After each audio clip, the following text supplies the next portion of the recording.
Ladies and gentlemen, welcome back to the BDRP Late Show. I'm your host, D. Doss, and I'm as giddy as a schoolgirl to introduce you to my next guest. He's one of my favorite authors, brother in the faith. Without further ado, Mr. Gary Wayne. Hello, Mr. Wayne. Hello, good evening, and Good evening, sir. thank you for inviting me to your show. And so happy to be here, and really looking forward to the conversation tonight. Absolutely. I'm happy to have you, and I thank you for coming. It's a great honor. So we were talking about your new book. Just jumping straight into Yeah, that.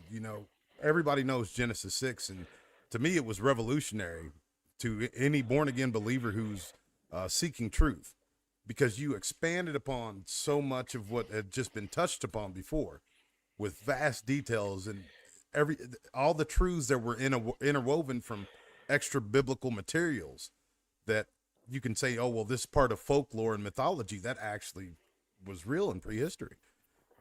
But with the new one, you're actually weaving in scripture and making the links that from the scriptures we've already read, linking it back to Genesis 6. And the truth has been in front of us the entire time. And I'll thank you for that.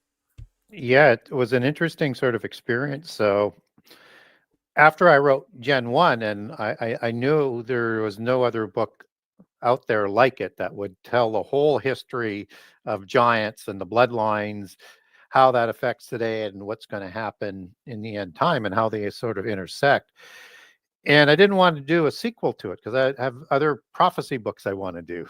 And so I actually started another book, and then I was kind of struggling with it. It was the formatting. I knew I had to do it differently and than book one, because I want, if you doing prophecy, you're targeting the Christian audience. So it really has to, be addressed in that sort of manner, where book one, I'm trying to link people from other belief systems into having a look at the Bible, Right. and then showing Christians at the same time how we have parallel polytheist testimonies about the same events, but just seen through the polytheist lens, but adds to the veracity and the context as to what's talked about in the Bible. And it just sort of really sort of makes sense of the whole world, so where we were, where we are, where we're going. And you want to know Absolutely. what's going on in the crazy world today, you need to find out about the bloodlines and who manages all of the world events behind the scenes, because they're still the ones that are doing it from the beginning. And so book two was from Christians who are saying, we want that kind of research, but to go deeper in the Bible. But again, I didn't want to be redundant, but it was just so much attention saying, we know there's more, we just don't know how to get at it. So can Right. you have a look at it? So I did, and I thought, well, you know what, I can literally add mostly new information, That's awesome. as long and again, but trying not to be redundant. So how book one is kind of how the Bible intersects with all the other polytheist religions, secular history, prehistory from all around the world, and what's going on today and what's going to happen in the future, including their prophecy. Book two is how the world intersects with the Bible. So do I use some outside sources? Yeah, but I use it in a completely different way. And I'm beginning with everything and doing everything from the biblical premise, and say, hey, you might be interested in this parallel account that just highlights it for you. So Right. um, and so it goes deeper into the Bible than any other book does. And so it is for Christians, book one on steroids. And if you're a fan of Dr. Heiser, who did a lot of really good work, it's similar to my early work, but Absolutely. I didn't put that kind of detail into book one because I wanted to, for the most part, let the spurious forces testify in their own words. Here I go to the original sources on everything. And what I do with this is I even use the King James Bible versus the NIV, which I use in the first one because it's easier, and I use secular dating. Here I'll use KJV, and I'll take that back to the Greek and the Hebrew, and I'll use biblical chronology. So everything's weighted around that. And it will tell you who the invisible ones are. It will tell you who the visible ones are. I'll give you the hierarchy that we can literally take out of the Bible for the most part with just a little bit of assistance. And I will go through all the giant tribes that I found in the Old Testament. Wow. And if people think there's a lot just in Deuteronomy 2, you haven't been told or instructed or taught how to look for other giant nations and their patriarchs. And I'll take all the giant nations back to a patriarch and to a specific, for the most part, I think there's only a couple I wasn't able to do, to a specific, what I call celestial mafia godfather. Celestial mafia godfather. Yeah, just using a little bit of humor for the fallen angels. And I'll distinguish between the giants and the hybrid giants and show you who they are, how they came about, and I'll give people an explanation for the 9 patriarchless tribes of the Canaanites, and I'll give you other nations that don't have a patriarch in the table of nations, and none of the giant nations have a patriarch. Really? That's one of the first clues. So yeah, so if you like, say, look for the Anakim, which is the patriarch for them in the book of Joshua is Arba. He's not in the table of nations, but yet we have the Anakim. So where do they come from? We have the Makathim, the Makathites, as they're talked about in the Bible. But in book 2, what I try and explain to people from what I learned from book 1 and being out in the theaters and the marketplace on this is that people thought anything that was with an ite was a giant tribe. And I would sort of say something really silly like, well, do you think the Israelites are giants? No. Well, then. Well, besides them. Yeah. And so it's the I am plural that's important. And so, like, you see that with Nephilim. Right. You see that with Rephaim, the 2 major words used for giant in the Old Testament. Rephaim is the singular Rapha, which is used 25 times in the Old Testament. Not always translated as giant. Sometimes, as in Genesis 14 and 15, you get the tribe of giants that are listed. Same word, just the plural format. And Nephilim's only listed twice. Or, I mean, 3 times in 2 locations, Genesis 6 and Numbers 13:33. So there's a distinction there, and we sort of need to understand that as well, why the Bible is distinguishing between the Rephaim and the Nephilim. And the I am is the male plural versus the female plural, which is AH. So if you get like Gibborim, another example of the I am plural, Gibbor being the singular form for mighty ones, as it's translated as Nimrod becoming a mighty one somehow, became. And the giants in Genesis 6 that were described as mighty ones and men of renown. And again, men of renown has more meaning to it than just what's on the surface there. And so I am is the male plural. The word that follows 1368 in the lexicon for the Old Testament for the Hebrew, 1368. The next one is 1369, and that's Gibberah with an AH. That's the female plural. So you could use that for the application of might, or you could interpret that as a female as well. So the I am means ones and a male plural. So it's like Nephilim are the giant ones. Rephaim means the same thing, a giant tribe, and it has a few more meanings to it too. But we'll probably get into those later in the show. Absolutely.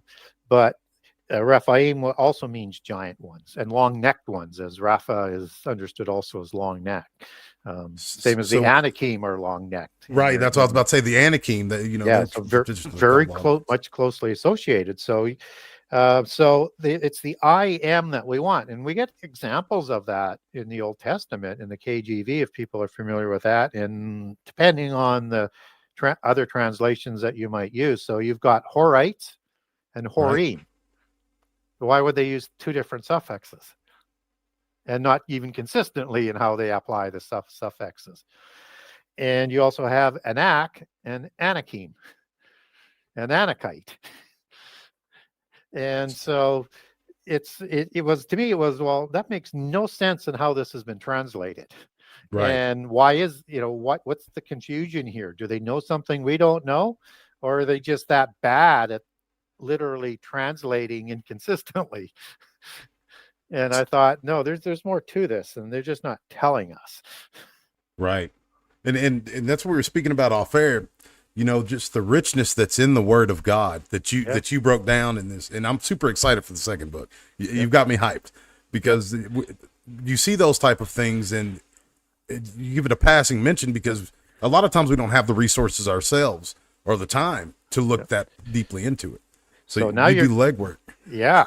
And you're going to really love how the ancient generic way I am was used in multiple languages in prehistory. And it is a representation of a suffix to recognize the gods and the bloodlines that would come from the gods.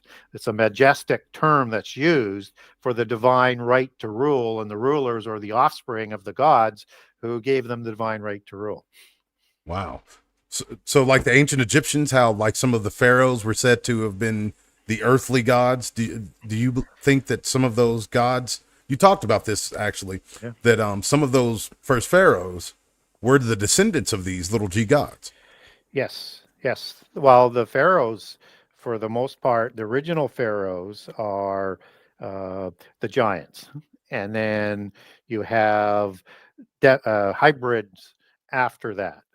That are going to take over. And so a demigod is understood in its ancient meaning as the offspring of a god or a goddess and a human female or a human male. And so they were 50% god, demi, which goes back to Indo-Aryan, the language of the giants, both before and early after the flood, as the Aboriginals, and all of our languages have words that go back in its etymology, and most end up in pi. As you see it, that's Proto-Indo-Aryan. That's the language of the giants. And so it's important to understand that sort of aspect. If you want to get into even deeper meanings, and I do to a certain degree in book 2 as well, and as well in book 1. And so in Indo-Aryan, that wouldn't be demigod, that would be Sami Deus. It's just a slight transliteration. And of course, as in Rex Deus, where you have that Davos or Deus, and instead of, for some reason, the Indo-Aryan is an S there instead of a D. I've not figured out why that is, but when you look at the Greek connection to that, when you have like a semicircle, it's like part. It's like the same root word as demi, but with a sort of a nuance to the specificity of the meaning. So 50% God, 50% human. That's the typical understanding of the offspring of a god and a human female, as we understand most of them biblically. And which is really kind of amazing too, because I kind of touch on it. I talk about the Titanides and maybe a couple Amazons, and that most Christians think that there's no female giants, and there never was. I've never understood that. Yeah, how does that make any sort of sense? Well, and they say, well, there isn't any giant females listed in the Bible. Oh, that's not the case. He's just, I'll give you a classic example. I mean, it's this is how we've been prepared not to understand what we're reading, right? Don't believe your lying eyes. so in Genesis 36, and I do cover Genesis 36 a lot in Bloodlines, and it's important because it is an add-on to the Table of Nations in Genesis 10. It's folded in later on with First Chronicles, but it wasn't really part of the first 70 nations. But it's there so we understand some of these other players that are out there. And so these are the Dukes of Seir. Seir is a Horim. The Eam again. He's a Horim giant, yes. And Seir goes back to the Hebrew word satir, as in devil goat god. Wow. Yeah. So there in Genesis, that were again listed some of these monsters from so-called folklore. So Seir had a daughter named Timnah.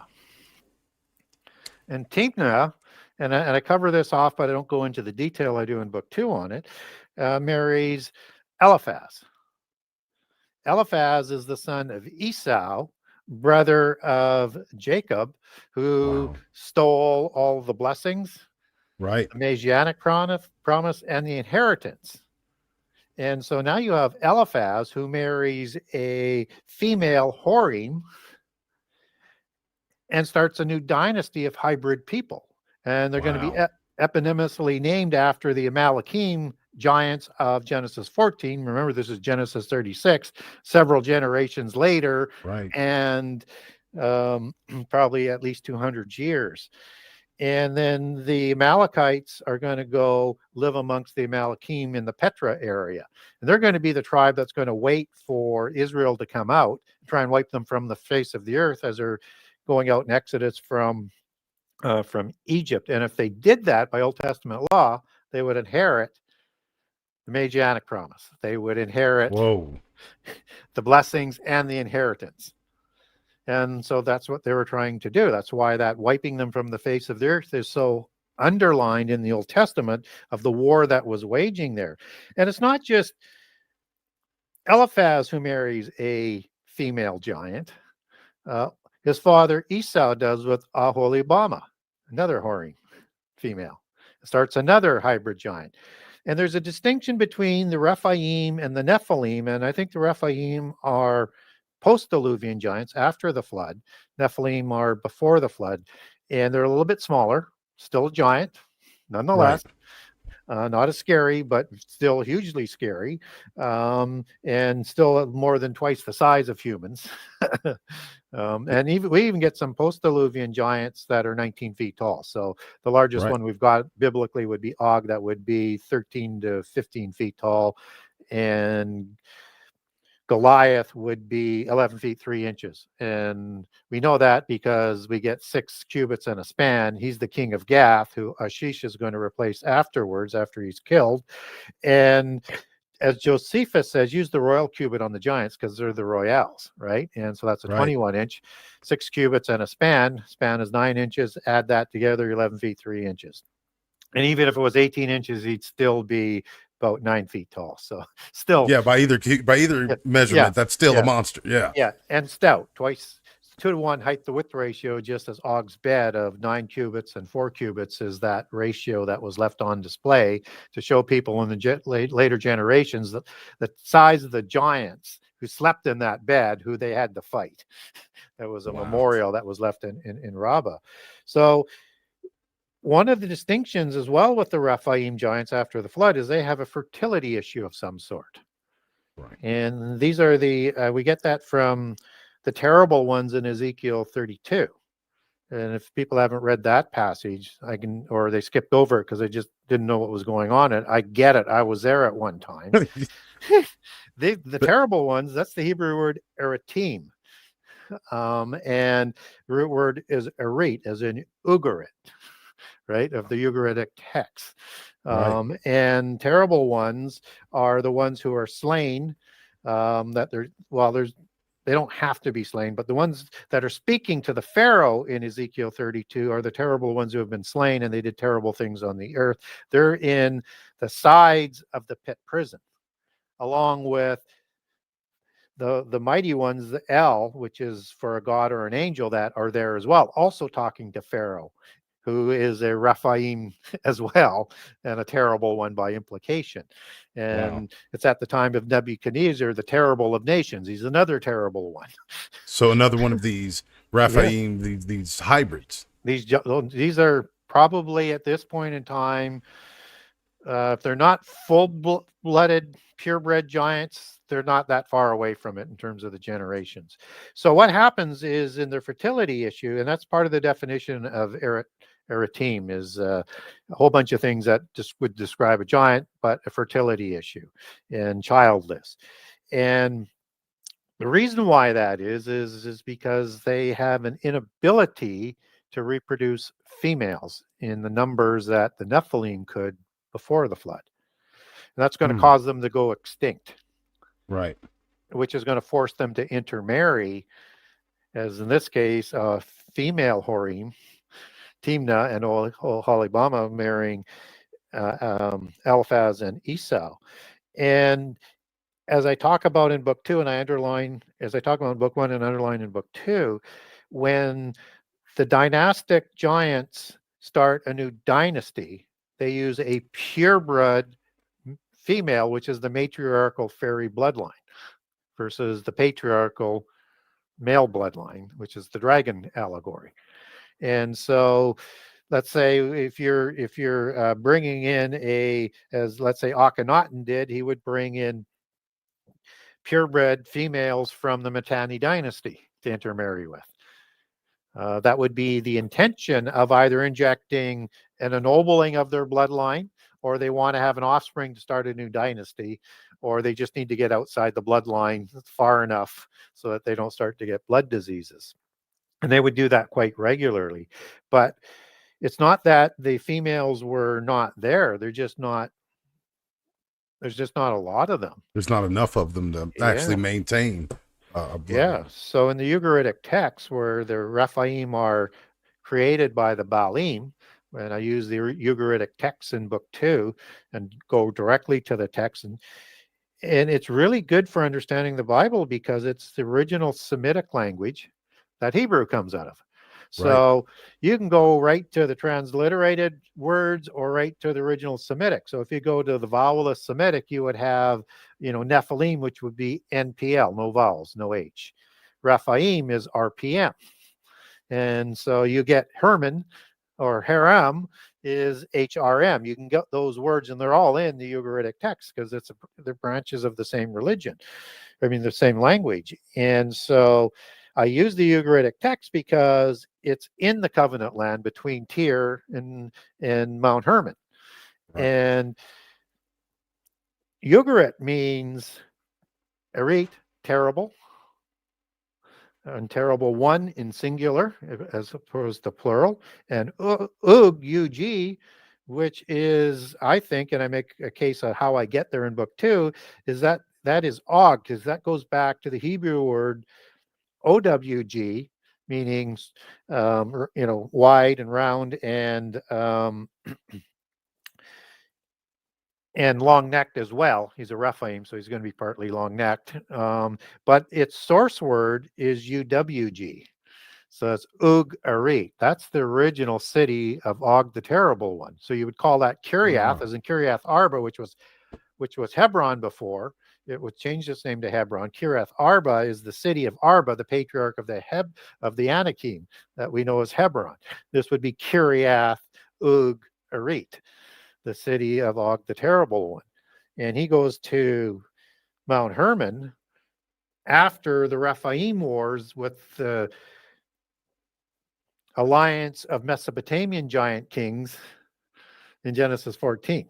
After they're wiped out, you don't really get a tribe of Rephaim in significant numbers there, but Og, who is the last of the Rephaim, he's called last of the giants, Hebrew word Rapha, and he's the king of the Amorites in the land of the giants, the land of the Rephaim at Mount Hermon, and it will operate out of the two cities of Edrei and Ashtaroth as his two capital cities, but he's got 60 Pentapolis city-state fortresses and unwalled villages of other giants and things that are part of his whole military network. 60 cities, yes. Wow. And we're talking about after the flood. And all of those cities would have this web of villages that would be part of the military network. You make a lot of sense out of, there were giants in the earth in those days and also afterwards. And then we read the Bible and to the layman, you don't see very many giants. Yeah. But you just this short discussion we've had already, you pointed out how all these tribes that there's vast information about biblically were indeed these giant tribes. Yeah. And in Genesis 15, where Abraham is provided the land of the covenant from the Nile to the Euphrates to Mount Hermon and to basically, the Sea of Aqaba and the Red Sea and the Indian Ocean. That's the land that will eventually be all of Israel's in the millennium. You have not just the mighty 7 nations that has more than one giant nations and the rest are hybrids.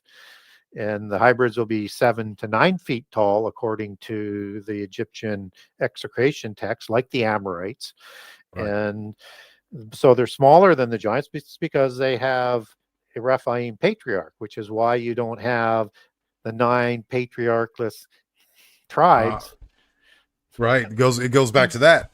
Goes back to that. That's why they're not listed, because they had some of the daughters of Heth, some of the daughters of Canaan, some of the daughters of Sidon intermarried with Rephaim patriarchs. Why? Because they're going to go extinct, so they had to do that. Right.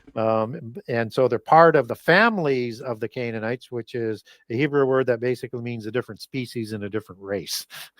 So is that how historically and biblically they just kind of flew under the radar? And Yeah. because Well, think about this, how they flow on the radar. So you have like the Perazim, which right. are in the Mighty Seven.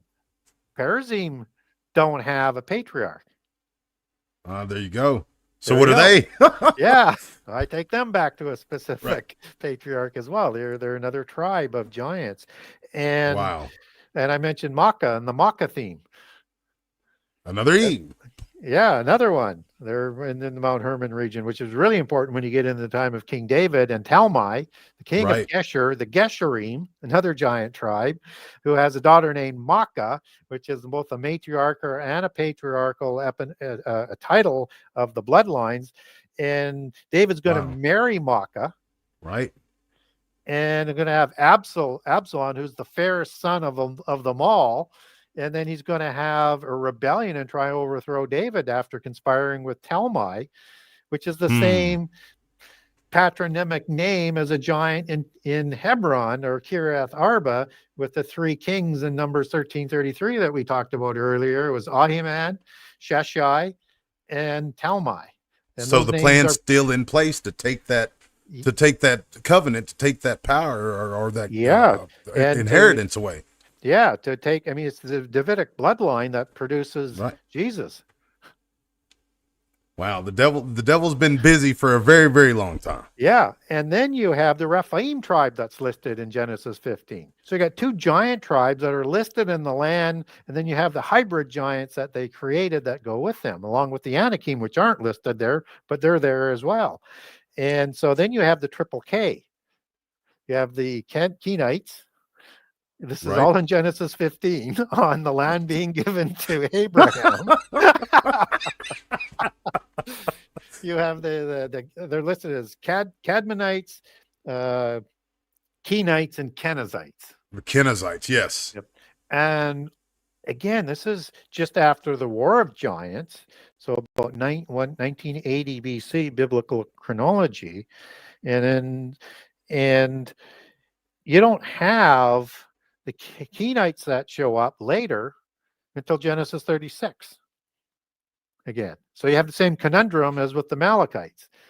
Well, where did these people come from? They just kind of dip in and out of these historical events. Yeah, and Kenaz is the likely patriarch, but there's another explanation. If they don't have a patriarch, there's only 2 explanations: either people survived the flood, which biblically is difficult to wrestle with, unless you say it was just a story about Noah and sort of isolate the survivors to the Noahites, but not any further. But the Bible's a little bit more detailed and doesn't really allow for humans. It may have a few openings for giants surviving, but not so much the humans. But so where do they come from? So they're either giants that survive the flood, or they're created after the flood, just like the Rephaim are created after the flood by Baal and Anat of the Baalim Council.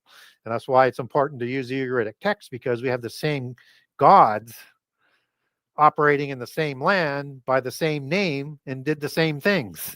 Right. So talked about in the Bible. Right. So yeah. So it's that's one thing you did brilliantly in that first book as well. You looked at these polytheistic beliefs. Yep. And you're like, well, this isn't completely separate from what we believe. This is in line with what the Bible says. Yeah. And it was masterfully done. That's my favorite part about the book, how you added in so many vast details to where it was undeniable. Yeah, and if people aren't familiar with how I do my research or my books, is I I do look at outside biblical sources, but I measure everything against what the Bible says. Right. And if it doesn't match up directionally or as a specific reference, then if it doesn't match up, I note it. I might say it's interesting. I might even tell you a little bit about it. And but you can't use it as a basis for what you're going to conclude. It's just sort of interesting possible context, unless you start to get other data points that you could sort of weave that back in. Yeah, so that's those giants that are listed in Genesis 15. There's a lot of giants there. And Yeah. that's just a drop in the ice bucket, because I've been dropping other giant names, right? Right. And it's wild how Absalom is a part of that bloodline, and he directly rebels against David. Yeah. And he's the fairest. And I Right, said the that for a fairest. reason. Yeah, that's the description of the giants. They're the fairest. They're the fairest in the land. It's the fairy tale allegory. They were very pale skinned, very light blonde haired and light red haired, although in book 2 I'll introduce the dark haired giants as well. So there were dark haired giants. You hear a lot about the blonde haired giants, and people link those with what they call the extraterrestrials, that look Nordic. But what are the dark haired giants? From a different watcher. Right. And that's how we get there. And so, and for people who aren't familiar with the word watcher, and you hear that from the book of Enoch, you hear that in the alien mythos. It is in the Bible. In the KJV, it's used 4 times, all in the book of Daniel, and it's these watcher angels that come from the throne of God. In the book of Enoch, there's 4 groups of watchers. We understand biblically there's the cherubim, and there's the seraphim, but it's also the archangels, and it's also the Ophanim that the book of Enoch lists. And people will say, well, where does that come from? Ophanim, what the heck are the Ophanim? Well, in Ezekiel 1, 3, and 10, you've got the throne of God vision that Ezekiel is being shown with the cherubim that are pulling this chariot. And then you've got these wheels that are going interconnected and inside and outside of each other. And that's the Hebrew word Gilgal for wheel. And used in words like, base camp Gilgal, where they had circle of stones, right? It can mean a circuit as well, something sort of round, or what I really like is right at the foot of Mount Hermon, where the oath of the 200 was taken in the book of Enoch, Hiram Anathema, to create the giants. You have on the Golan Heights, Gilgal Raphaim, the wheel of the giants. Right. Right. Anyways, just a coincidence, I'm sure. Just a coincidence. And so, but there's seemingly cherubim-like beings within the wheels that have all of these eyes, right? Right. And one of them has a different face than one of the faces on the cherubim, because one of the 4 faces on this wheel angel has the face of a cherubim. Now, we don't know what that means. Is it 4 faces on one? But the other 3 are the same. So it's hard to know what it's getting at there in terms of what that would look like in an angelic sort of meaning, but it's distinct. That's the important thing. Yes. So that is the word Ophan. And it can also mean wheel, but it's used anytime it's referring to the angel, it's Ophan. Anytime it's referring to the wheels, it's using Gilgal. So Ophanim are the wheel angels. Wow. And Ezekiel, who was very, very descriptive. Yeah. He talked about there was a spirit inside of the wheel, and wherever the and I may be getting this wrong, but wherever the angel next to the wheel went itself. Yeah. Because the spirit of the angel was in the wheel. Yeah. And a spirit is an angel. Right. So it wasn't just some giant wagon wheel with a bunch of different eyes on it. It was an actual living being. Yeah, ruach is the actual Hebrew word for Holy Spirit as well. It's used for several different applications of spirit. Ra'u Kakudesh, I believe. Yeah. Yes, sir. Yeah, so it's interesting. So I'm not sure, how I got onto this, but the thing is with the book of Enoch is it has a lot of words that line up with the Bible, and you take them back to original Hebrew words. Yes, sir. Yeah. Oh, we were talking about different kinds of giants, dark-haired giants, and how we The get the to dark-haired this. giants, and them So, coming from a different watcher. yeah. If I get down a path too far, sometimes it's hard to, as Trump says, weave back. So, That's okay. Like I um, said, we just I'm enjoying it. This is yeah. a fun conversation. You're So, teaching me a lot. so the cherubim are like warrior angels. There are other ones too, but we see them in that application with the two cherubims that were set outside of Eden with these flaming swords. Right. And they have four faces. And when they take a physical form, and I explained book two how they actually can take a physical form and how we know we can get that out of the Bible. We can cover that too, but I don't want to lose my train of thought here. So when we look at the cherubim, they have four different faces, but when they took a physical form on the earth, they would only take one face. So roll that forward. What do we mean when we're talking about that? Well, let's look at a sphinx. It could have a human head, which is one of the four faces, or it could have a lion's head. They're shown both ways. Right. You also see different versions with a bull head. Some people say ox, but it's more accurately a bull. And the other one is a lion. Now you think about, well, who are these mighty ones, Gibborim, that are the lion men of Moab, Right. and the lion-like Gadites, and King Arioch, that means lion-like. And King Arioch was one of the four Mesopotamian kings in the War of Giants in Genesis 14 that we talked about. Yes, sir. So if you were to look now at and one face is a bird face or an eagle face. So let's look at these watchers, and we get a similar term for watchers and similar meaning to Anunnaki as being a watcher. Anunnaki of the earth and Anunnaki of heaven, two different kinds. Spirits offspring are of the earth. And that you see these rituals in Sumeria on reliefs where you have these winged eagle bird-headed men doing this ritual around this tree of life or some sort of technology. They got this pine cone or crystal, and they got this sort of purse or bag on it. And then you see reliefs that are absolutely identical to that, but they don't have a bird head. They have a human head. Those are Anunnaki are cherubim. Wow. I've never heard that before. You just dropped a bomb on me. The Anunnaki are the cherubim, so they're high class angels. They're not just They're watcher angels. They're part of the four watcher groups. And again, I'll cover this off in detail in book two. And that these cherubim, if they took a lion face, they would produce lion men, like the lion men of Moab, or before the flood, the Hulu. And there's other gods named, that had not just, and I talk mostly about serpent-faced gods in book one, but there are other ones that have like a lion face. So like you would have Sekhmet or Mahis, for example, in Egypt, and Bast would be considered that, where you get the superhero Black Panther comes from. Yes, sir. Right? It takes upon the spirit of Bast. It's the same story, just using a different god, and just developing the story. And superheroes are all based on Nephilim and Rephaim. Absolutely, I absolutely believe that. Yeah, and I think they're starting to show people that a little bit more with some of these newer movies. Yeah, and the most obvious one is Superman, and what's interesting about that is that when the Hebrew word for where it says Nimrod became a mighty one, a Gibborim, became is the Hebrew word Kal-El.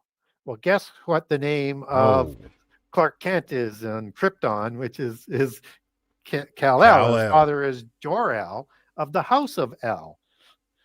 El is an angel or a god, and in the Canaanite pantheon, El is the parent god that ruled with Ashtaroth before the flood. Baal is his offspring god that rules with Anat after the flood. Oh, wow. I never knew that. Wow. You just blew me away. Yeah, it's just crazy. And they got this serpentine S on his chest. Yes. From a seraphim angel, because these were Arraius gods. These are those winged serpentine gods, Like which are Quetzalcoatl or plumed yeah. serpents, feathered The, serpents, nagas, dragon serpents, and these are seraphim.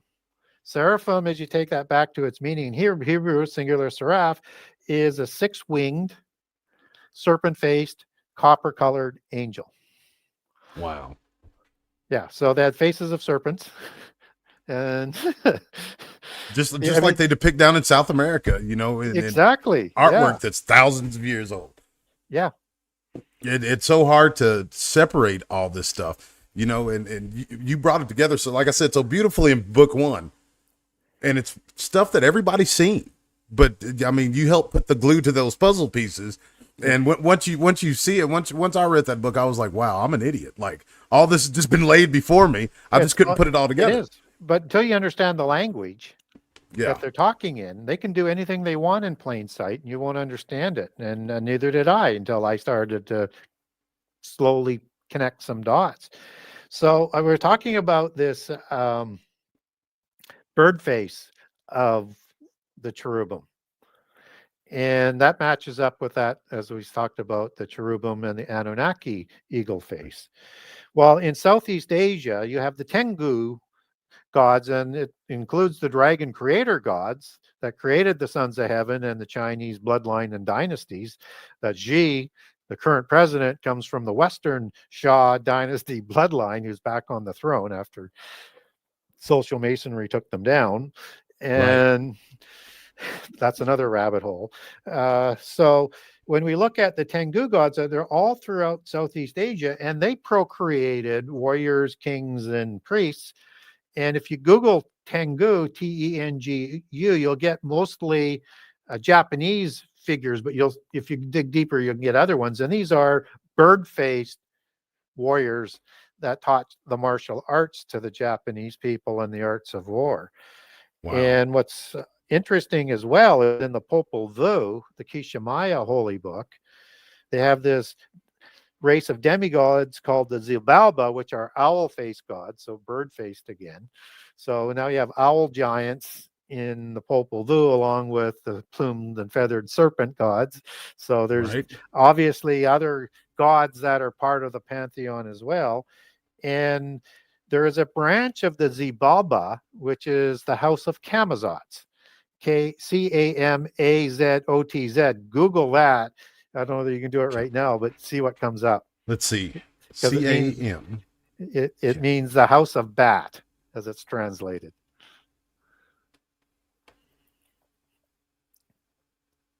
CAM. Wow. AZOTZ. You get Batman's suit. Yeah, some spooky characters come up too. Yeah. What? Let's see if I can bring this up for the folks. So this is what was running around at one point in time. I laugh about it because it's so unbelievable, but it's also scary. Like it is. There we go. And Batman, Stranger Things came up as well. So yeah. I mean, they interweave this stuff. It's almost like they make fun of us in a way, Mr. Wayne. Well, they believe we're too stupid to know. And they know that we're easily brainwashed. They can't quite always get us to where they would like us to be. But automatons. They certainly don't want people waking up. And so anybody who sort of stands up against them, they'll try and take down. That's just, they have to. It's just, they can't let the water start to leak out of the dam. So, So so when we look at these dark-haired giants, I know we were there a long time ago, but coming back, weaving back, so to speak, just to make fun of how Trump talks and says what he's doing. So you have. It's not like I dislike Trump. It's just I just thought he does have a way of speaking that's pretty hilarious. Yeah, it's unique. Let's put it that way. Yeah. Yeah. So you have these dark-haired giants like Gilgamesh, and Nimrod is depicted the same way. And they come out of Mesopotamia. These are the black-haired Indo-Aryan giants. And notice that word Aryan, that's the root word for Arioch or Ariel, which means Lion of God. Wow. A Yeah. lion. Yeah. And in Hebrew, a lion, Ariel as well, and Eri. And so these black-haired Indo-Aryans are the offspring, I think, of the Cherubim, who are also depicted with dark hair and bushy black beards in those Anunnaki pictures of them. And in Ezekiel's, that one of the faces was that unto the likeness of a man. Yeah. Right. Yep. So that's where I think the dark-haired giants come from. Makes sense to me. And now you have lion giants and you have these other giants, and then you got, and the thing is in the Bible, because people always say, well, unless you've got a lion-headed God in the Bible, you can't use that. I agree with that. So there's a group of giants that are listed in Deuteronomy 2, the Avim, also Avites, as you see them, the Avim. And they have a pocket of their people, of their tribes that live in the Mesopotamian region. And they worshipped a god named Nergal in that area, Nergal. And you look that up from concordance, or you look that up in an encyclopedia. It's a lion god, and it's a war god. It's equivalent to like the Mars god in the Roman pantheon, or Ares, but he's depicted as a lion god. And so it's odd that you would have a giant tribe worshiping a lion god, and we have lion men of Moab that show up in the Bible. And then you have too many coincidences. The other god that they're worshiping there in the same passage is a god named Nebaz. And that means a barking god. Whoa. Yeah. And it was depicted with a human body and a dog's head or a jackal's head. While jackals are referred to biblically as some of the fallen angels. Like you can take, make link in its original Hebrew words of Halel, which is one of the names for Satan, and these jackal gods that are listed in Isaiah 34 and 13. Maybe there's a jackal god. Now, do we get another example other than in the Bible? Well, we have Anubis, right, out of the Egyptian pantheon, who is classified as a jackal, has a dog-like face. And apparently in Egyptian mythology, he proliferated tremendously, producing dog giants. So much so, he created a city and it was named Sinoopolis, which means dog city. Wow. And cynocephales is the full Greek term for the dog mythos. The dog-headed man. Was it Saint Christopher, I believe? Yeah.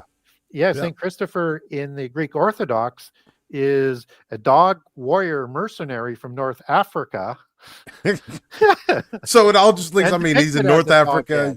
Yeah. So, I mean, again, it's too many coincidences to be a coincidence. You have Saint Christopher said to have been from the exact same place where this dog city's been. Yep. The Cynocephaly. That's exactly right. And I got into this as a field investigator for Bigfoot and what they call Dog Man. Yep. So you would know all about that. Yeah. So unfortunately, but I do believe that all these creatures in the woods that these people are seeing and it took me a long time to get there, but I believe they could be very well descendants or the living embodiments in modern times of these things. Yeah. There's an interesting passage in a Gnostic gospel called Pistis Sophia. And it's in chapter 126. And it's depicting these rulers, archons, archangels that are in the pit prison. And they have some descriptions on them. And so there is one ruler in the third dungeon I'm just looking at it here. I like to keep it in case I ever get a chance to throw this out, because it really catches people's attention, I think. We'd love to hear it. Yeah, it says, and the ruler who is in the third dungeon, a dog's face, is his authentic face. This is he who is called in his region Ararok. But, there's one with a bear's face. There's one with a boar's face. There's one with a bull's face. There's a crocodile face. There's a serpent face. There's a vulture's face. Wow. all different watchers of different types of watchers as they were in a single-faced version that are in this pit prison. And just like the little g gods from Egypt. I think like all of those, except for maybe a boar, but maybe there is one of these Egyptian gods that every last one is depicted in Egyptology's gods. Yep. Yeah. People should Google Ogdoad, Ogdoad gods. And these are some of the parent gods before the flood versus the offspring gods like Osiris and Isis, which are, and these are very bizarre looking gods as they were depicted. Most of them are serpentine look, but there's a jackal and there's a few other things that are in there. Yeah, I just pulled it up there. Wild looking, and it does. There's a lot of Egyptian artwork of them. Yeah, yeah, they're the parent gods of the Egyptian pantheon. Wow, wild looking characters.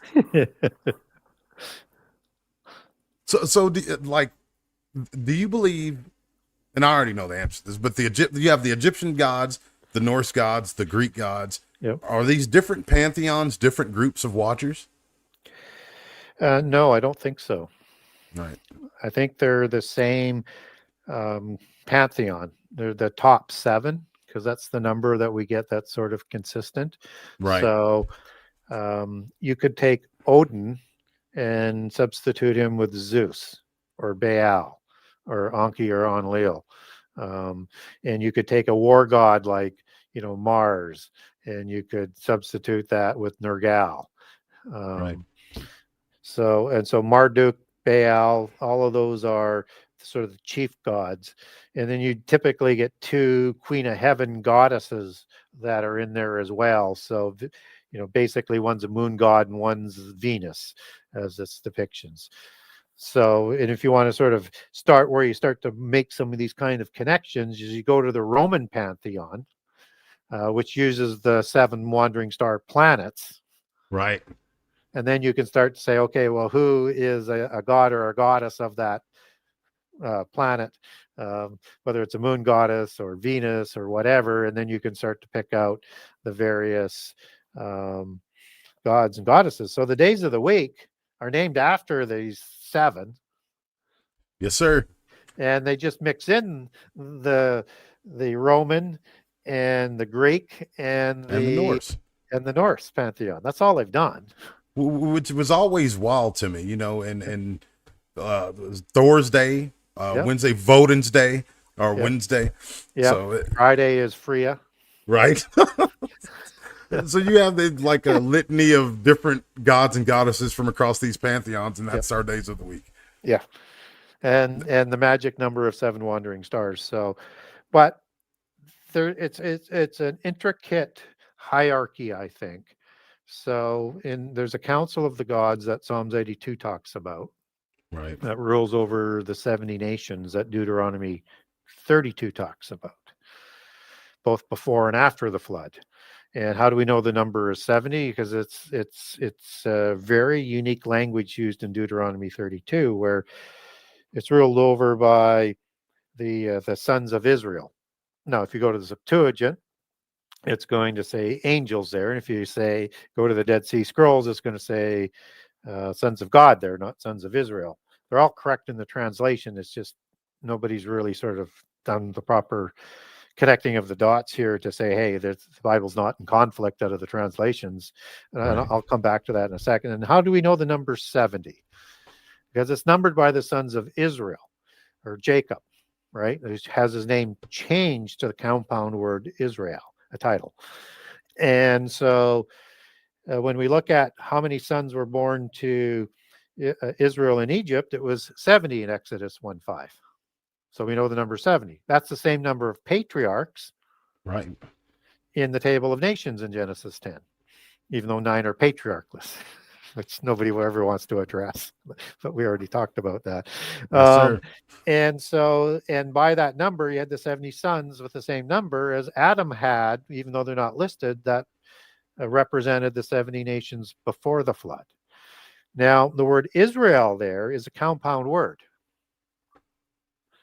and it's given to Jacob. But in the ancient application, just as it was the ancient application before the flood, and just as the table of nations pre-existed the tribe of Israel, because Abraham obviously is the patriarch for the Israelites, right? As it comes Yes, sir. down through Isaac and Jacob.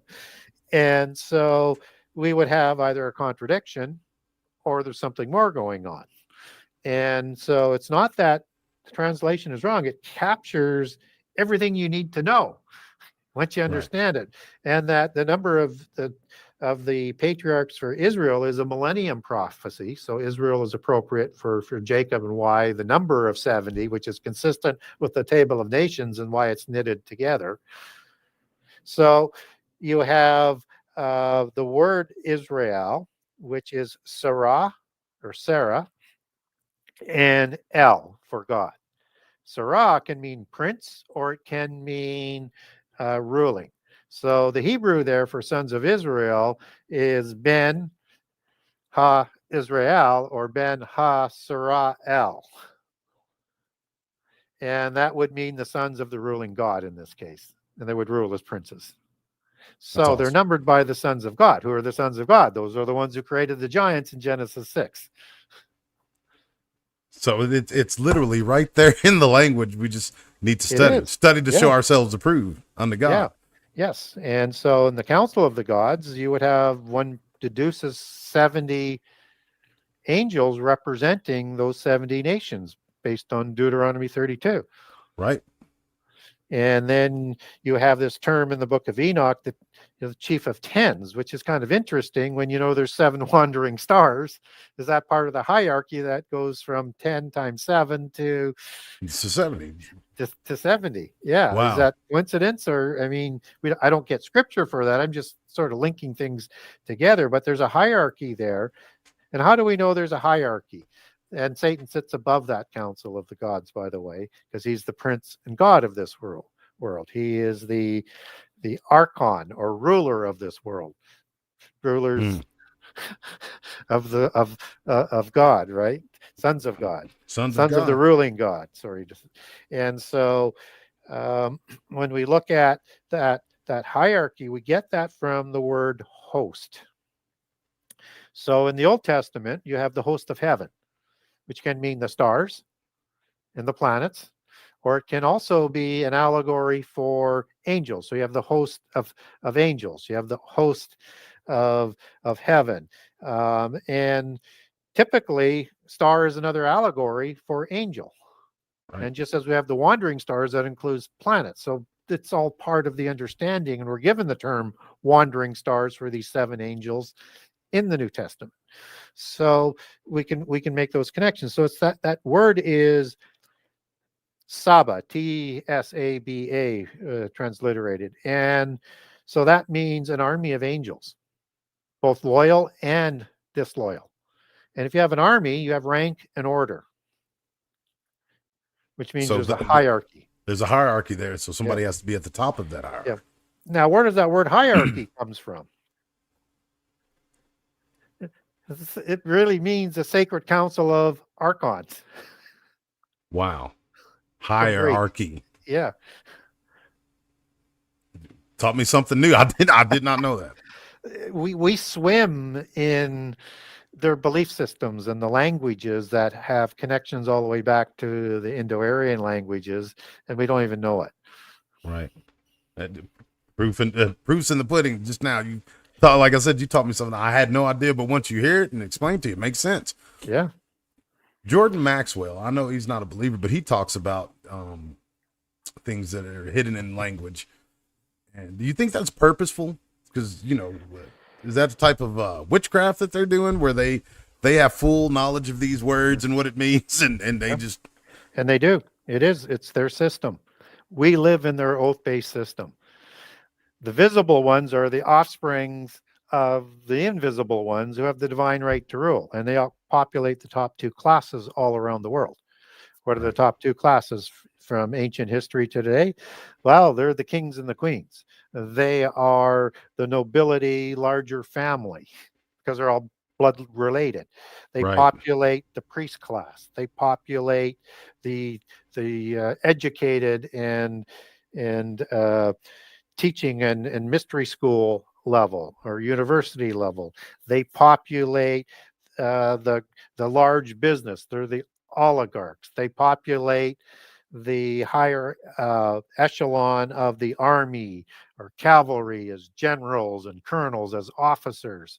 And the bottom two are a small entrepreneurial class like bakers and blacksmiths and things like that you need, or small businesses as we would understand it today, versus the corporations, which are basically controlled by the top two classes, and the royales.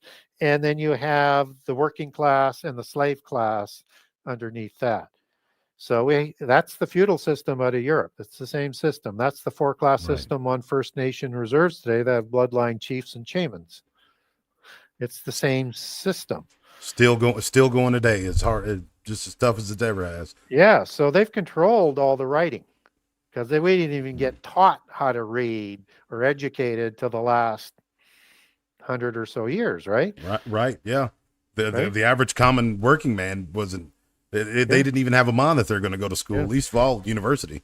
So they could create all the languages.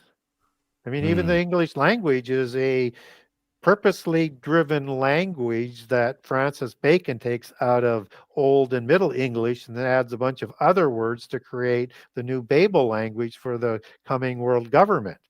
Wow. He's a Rosicrucian. He was the second most powerful person in the time of Queen Elizabeth and King James, the first King James, who was the one who sponsors for the KJV Bible. And they're using Baconian English as the first use, and to get it widespread to become the language of the world. And you get some very interesting translations in there that reflect the unicorn dynasty of the mighty King James, as he's called. Unicorn dynasty. The unicorn dynasty. Wow. And of the mighty King James, like you said. Yeah, Gibor. Huh. Oh, wow. They just hide it in plain sight. And he's a royale. I mean, he is of a high level, and he wrote 3 books on demonology. I mean, yeah, that came out around the same time as the King James Bible. Yeah, I mean, again, you can't make this stuff up, but nobody looks at this in context.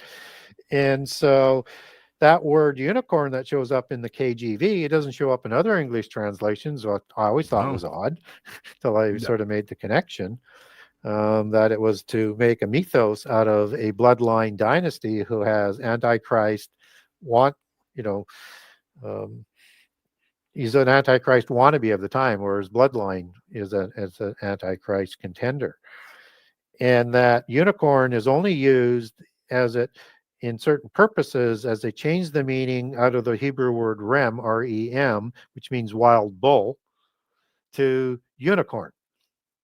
And a unicorn is this mythical being, right, that was so playful and happy that before the flood, as the propaganda goes, that they didn't hear God calling them to the ark, so they didn't make it onto the ark, right? Too busy frolicking. So was a unicorn an actual being or not? And if it was it that? Well, it likely was an actual being, but as it's described, it's a chimera kind of being. And it was a giant horse with a single horn. And the Nephilim used that, and Rephaim shortly after the flood used that with a variety thereof to ride into battle on. And it could kill an elephant with its horn. It was that big and powerful. But, it had serpentine parts. It had all sorts of different type of parts to it, your typical sort of chimera. And but the unicorn also in the occult is a watcher angel, and it's an allegory for one of the watchers, and in this case, cherubim. Wow. So now you have the unicorn on the Stuart, the King James coat of arms, just as you have a unicorn on the current Windsor one, and a lion. Right. What else is part of a cherubim? A lion's head. Their heraldic taciturn imagery on their coat of arms. Yeah, we looked at that one night. that Yeah, it was. communicates their bloodlines. Yeah, it was pretty heavy duty. Like when you see it, you don't pay attention to it. It's like, Yeah. oh, well, that's a crazy looking, but it has the eyes of one type of creature, the Yeah. feet of another type of creature. Yeah, like you said, it was chimera. Another thing that's on coat of arms, or it would be an eagle. Some of them are double-headed eagles, just like you get the double-headed eagle in ancient Sumeria.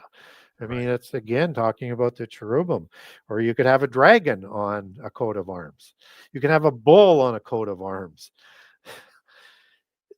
These are It's those cherubim, those angels. yeah. So, and the heraldry originally came about when they're riding around on their nice white horses or nice black horses and going into another realm. They would fly their flag or standard that would have that imagery on the flag, and it would tell the local royale and nobility who they are and where they fit into the hierarchy. Wow. And those bloodlines from those initial cherubim, they've maintained all the way down through modern time, and that's why we see that same heraldry. Yeah. So That's King spooky. King Charles III, the Windsors received their name from themselves at the Yeah. start of World War One. Changed it from Hanover because they're German kings, Right. and the Hanovers are from Germans, and the Hanovers had a double unicorn. Double unicorn. Yeah, but the Stuart and the English one has a lion and a unicorn. So it's denoting more than one bloodline in there. And they also can sometimes have a dragon, like with the Wales coat of arms, right? So Right. that's also in the mix as well. Now, what's interesting about King Charles is when he was Prince Charles, he said, my genealogy goes back to Vlad the Impaler. Right. And everybody's going like, is he crazy? No, they keep their genealogies because it's where they fit into the hierarchy of things. And that was done through intermarriage in Middle Europa. Look at World War One as a war of cousins. Because they Right. all intermarried with each other. They're all cousins. Yeah. I saw a picture of England's king at the time and Tsar Romanov, Nicholas. Yeah, Tsar Nicholas. And they look like twin brothers. Yeah. Well, it's because they're closely related. Yeah, first cousins. It was Yeah. remarkable. And intermarried with the Kaisers, and intermarried with the Habsburgs, and intermarried with the Bourbon, and intermarried with the Anjou. Was just a family war. Wow. Battle of kinfolk. Yeah, you want to understand our history, you have to understand the bloodlines, the perpetual war of the giants, and that's what they were. They brought the violence that's talked about in Genesis 6:4, which is why the giants are the preamble to the flood story. And they also had the technology that came from the angels that merged with the seven sacred sciences. I think they had my speculation is we have the flood because the destruction by fire, according to 2 Peter 3, is reserved for the end time. Now, if they received angelic technology, they could destroy the world by fire. Right. So I think the flood was an intercession so that all the names in the book of life would have an opportunity to have a chance to leave their names in the book of life or have it blotted out. It was an intercession. And again, intercession at Babel. And there's intercessions. Only time God gets involved when he wants to make sure, even though he's letting things play out by free choice, it's not God bringing all of the evil. We're doing it to ourselves. We'll do it right through to the end time. He let us play that out with free choice. But if that means all of those names that he put in the name of the book of life wouldn't have a chance to have their opportunity, he intercedes. That's a beautiful thing. It is. I've never heard it quite explained that way, but that's beautiful. Everybody gets a chance to choose. And that he won't superimpede on our free will because he's a benevolent God. And benevolent God wouldn't do that.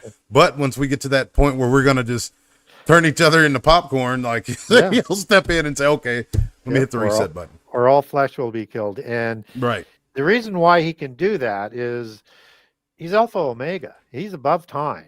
Amen. And he knows every choice that's going to be made before anybody or anything was created.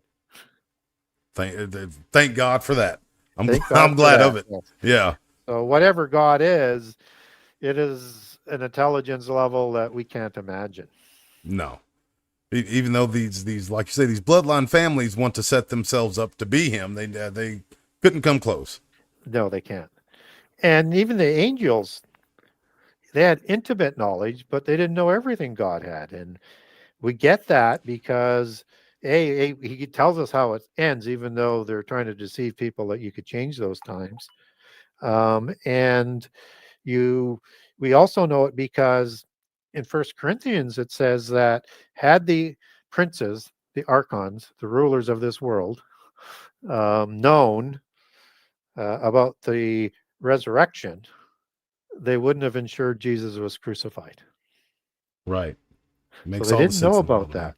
So one of the things I try to get at in book 2, and I'll do even more in book 3, is that we need to understand why we're here. We're not just here to choose God. It's bigger than that. We are the resolution to the angelic rebellion. Absolutely. And you again, like you said, you talked about that in the first book, and I'm glad to hear you expand upon it, because that's it. It needs to be talked about in these times. It does, and but it's going to be difficult. If we're in the fig tree generation, Right. then the churches who don't teach prehistory and prophecy aren't preparing the people for what's coming. At all. They're doing them And a grand disservice. and we can't imagine what is coming. We cannot imagine it. And we can try through understanding prehistory, because it'll tell us a lot, but we still weren't there. We can't imagine what Noah was up against. We just can't imagine that world. And it's going to be that and probably even worse. And I like to refer people back to Ecclesiastes 1, where it says that nothing is new under the sun. I'm paraphrasing here in a few verses. And what was will be again. And then it's underscored as you get into about verse 17.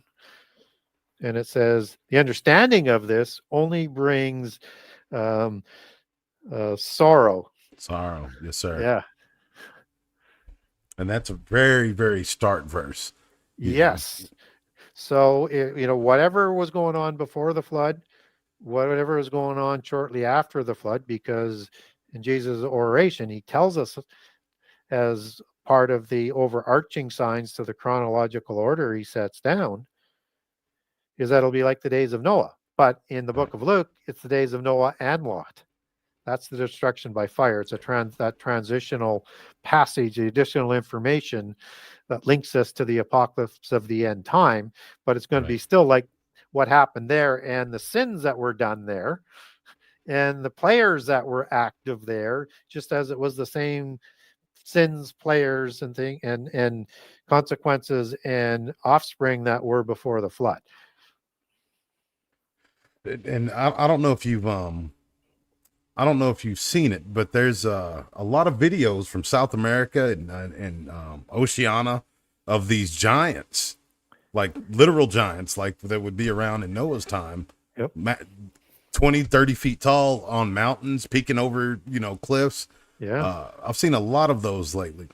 And again, when I growing up in Christian school, I was taught that, the days of Noah that the Bible's referring to is men's hearts are going to be wicked without cease. But then you start actually doing studies and reading your magnificent book, and you start saying, well, wait a minute, there's a whole lot more going on here than men's hearts being wicked. Yeah. There's monsters and all these type of things around. And it's strange that we see videos of that now. Like people are, filming it. So to me, the consensus, once you get, from the outliers, for the size of the giants after the flood or before the flood is 20 to 40 feet, somewhere in that range. And only with Orontes in Greek mythology and Gilgamesh do we get a giant that is larger than what's described in the Bible. And in the Ugaritic text and in the Epic of Gilgamesh in the legends of Ziusudra and other accounts of Gilgamesh. Gilgamesh was 11 cubits tall as king of Uruk, 6th generation after the flood, and a son of King Lugal Banda, meaning giant king, and the mother bull goddess of Nin. He was 11 feet tall. 19 feet tall, 11 cubits tall. He was 4 cubits wide, 7 feet wide. That's the largest one. Orontes, which the Orontes River that runs through Turkey is named after, just as Libanus was this pale white giant that Lebanon and the Lebanon mountains was named after, patriotically. We're swimming in Mount Seir is named after either it's the satyr or a seer out of Genesis 36, the Horim. We're swimming in this. Orontes was 19 feet tall too. But other giants, like after the flood with Greek, typically 12 feet to 13 feet is the average size. So like Achilles, for example, would be 12 feet tall. Achilles from what we know from Greek mythology? Yeah. Wow. So he's described it that using their unit of measure is 12 feet. Right. So, which is still monstrous, Yeah. Yeah. So it's the same size, as just a little bit taller than Goliath, which is over 1,000 years after the flood. I would backdate Achilles to more like around the 1800 BC versus the standard chronology of about 12 to 1300 BC for the Trojan Wars and things like that. And so that makes sort of sense. He'd be a little bit taller. And Achilles it's not clear to me with the different depictions, but he seems to be a dark-haired giant. So again, he could be just from that slightly taller variety, but you could put Og as a red-haired giant, up to 15 feet tall. So it's still within that range. It makes sense. And in the Solomon Islands, there was accounts during World War II of the island hoppers. They were doing a lot of battles, and some troops ended up on the Solomon Islands, Japanese and Americans, and they were talking about seeing giants around that height that the locals still say are there underneath the island today. Yeah. So it's always remarkable when I hear historical accounts like this, and then World War II, which wasn't that long ago. Yeah, and you can't say in that type of account that it's like the people 2,000 years ago that they'll say were so stupid that they just imagined it, or it's an allegory, Right? Yeah, it's a part of their myths that they folded into history and all the things that they like to say to try to cover up the fact that it's history. Yeah, and that there was such a profound meaning to them in the allegory of the mysteries that they would build buildings and houses that would house this allegory. Exactly. That would be big enough for these giants. Yeah. They have to stretch it out pretty far for it to be, fairy tales and folklore. And if none of that sounds scientific coming out of a scientist's mouth when they say that type of stuff, you're correct. But you can't question science, right? You can't. The sciences are controlled by the polytheists. So why should we expect the truth? Exactly. And then I'm glad you say that, because there's more scientific method used in the writing of your first book, in my opinion, than I've read when I was going through college. So, I respect the fact that you use data points. It's not just, this is what I think it is. You're like, okay, this is what I've studied. Let's go back and take a look at it so I can show you where I've come to this point. So that's massive respect for that. That's one thing that I wanted to do, and I'm so glad I did. So in book 1, there's like over 100 pages of endnotes. Yes. And there's footnotes, or there's endnotes all the way through. So you can go look the source that I got it from, and I've got the bibliography. You can go right to the source of that remark. And for the most part, outside the Bible, I'm letting seculars and polytheists speak in their own words. I'm either which is paraphrasing awesome. them or quoting them, and I give you the reference. Right. So, whereas book two, it's heavily weighted in the Bible, and because there's so much information in the footnotes, and because it was my second book, I was able to leverage it.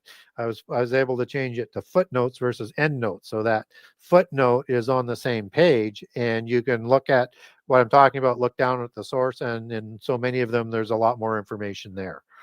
But you made it even easier for us to Yes, learn, yes. which And the reason why it's generally not done that way, to put the footnotes in versus the endnotes, is it costs more on the publishing side to do it. So, right for the actual printing of the book. yep, That makes sense.